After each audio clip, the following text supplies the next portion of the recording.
It was a box office bomb that became a religion. Its hero never actually does the one thing the movie is about. And its most iconic line was a jab at one of the biggest bands in the world, which accidentally saved the film thousands of dollars. Man, come on, I had a rough night and I hate the fucking Eagles, man. You think you know the dude? Well, that's just, like, your opinion, man.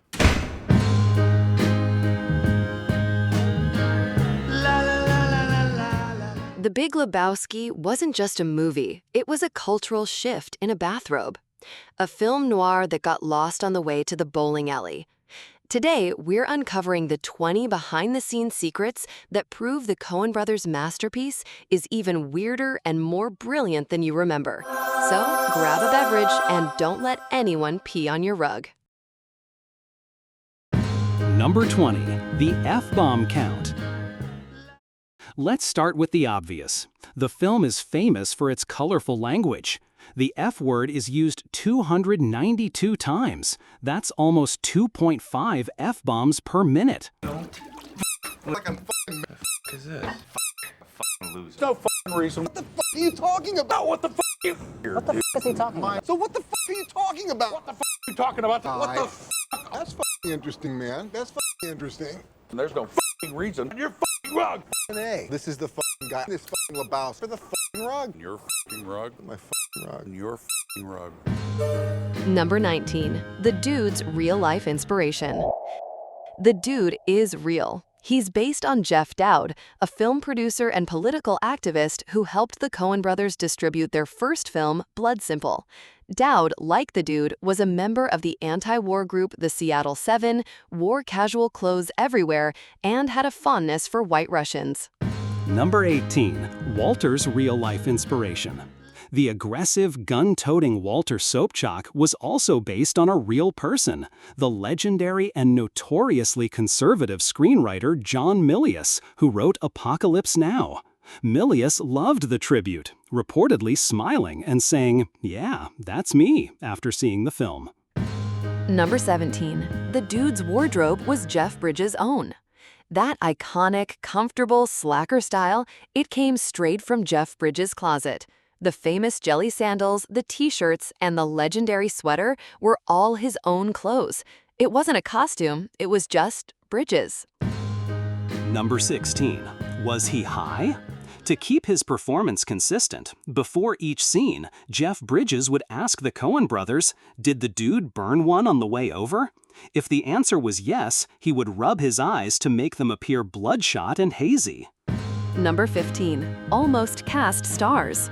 The Coens' dream casting for the Big Lebowski was Marlon Brando. They even imagined him delivering the lines in a wheelchair. For Bunny, Charlize Theron was considered for the role. Number 14. A Tale of Two Musicians.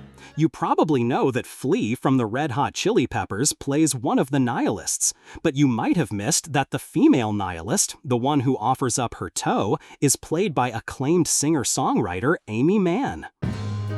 Number 13. A Raymond Chandler story in a bathrobe. The film's rambling, complex plot was intentional.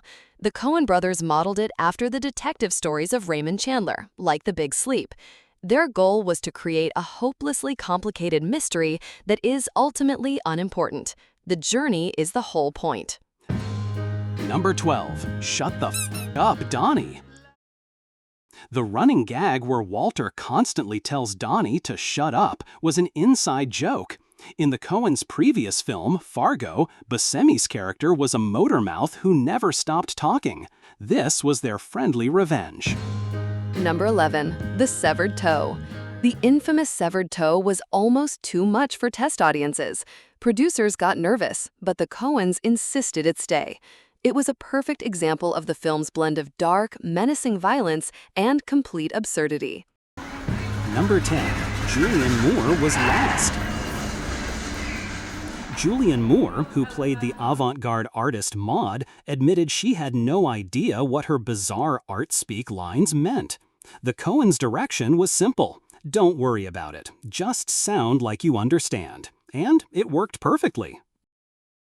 Number 10. The stranger wasn't in the original script. Sam Elliott's iconic role as the stranger was a late addition. The Coens felt the film was getting so weird that it needed a narrator to act as an anchor and an audience surrogate, offering a calm, mythic voice to guide us through the madness. Number 8. The 9/11 Prophecy? In the opening scene, when the dude writes a check for 69 cents at the grocery store, the date on the check is September 11, 1991. On the TV in the background, George H.W. Bush is giving his "This aggression will not stand" speech about the Gulf War. The film was released in 1998, making the date a strange and eerie coincidence. This will not stand, this aggression against Kuwait. Number 7. I hate the fucking Eagles, man.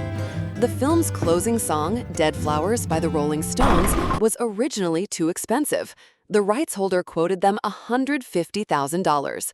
But when he saw a screening of the film, he heard the dude's line, "I hate the fucking Eagles, man." The executive apparently also disliked the Eagles and found the line so funny, he gave them the song for free. Man, come on. I had a rough night and I hate the fucking Eagles, man. Number 6. The human Paraquat line. According to John Goodman, nearly every single word of the film, including every man and dude, was scripted. One of the only improvised lines that made it into the final cut was the dude referring to the Big Lebowski as a human Paraquat. Number 5. The box office bomb. Upon its release in 1998, The Big Lebowski was a commercial failure. It barely made back its $15 million budget. Critics were divided, with many calling it a messy, pointless film. Roger Ebert initially gave it a lukewarm review. Number 4. The National Film Registry. Years later, the tide turned. Critics re-evaluated the film, with Ebert later adding it to his great movies list. In 2014, it was selected for preservation in the U.S. National Film Registry, deeming it culturally, historically, or aesthetically significant. Not bad for a box office flop. Number 3. Dudeism, the religion. The dude's laid-back philosophy inspired a real-life religion called Dudeism. Founded in 2005, the Church of the Latter-day Dude has ordained hundreds of thousands of Dudeist priests worldwide, celebrating a lifestyle of taking it easy. Number 2. Lebowski Fest. The film's cult following led to the creation of Lebowski Fest in 2002, an annual festival where fans, or achievers, gather in costume to bowl, drink White Russians, and celebrate the film. The cast, including Jeff Bridges, has even shown up to party with the fans. And now, the golden flicker moment. Number 1. The dude never bowls. Here it is, the most mind-blowing fact of all. Despite being a film centered around a team of avid bowlers, the dude is never actually seen bowling a single time in the entire movie. He carries his ball, he goes to the alley, he stretches, he watches Walter and Donny, but he never rolls. Even in his famous gutter balls dream sequence, he only passes the ball to Maud. Why? Because the movie was never really about bowling. It was about abiding. From a box office dud to a cultural landmark, The Big Lebowski proved that you don't need a coherent plot when you have characters this unforgettable. It's a film that didn't just find an audience, it created a worldview. The dude abides, and so his legacy. If you discovered something new today, brighten our day by clicking like and subscribe to Golden Flicker so you don't miss any behind-the-scenes Hollywood stories. Which movie or actor do you want to see in the next video? Let us know in the comments.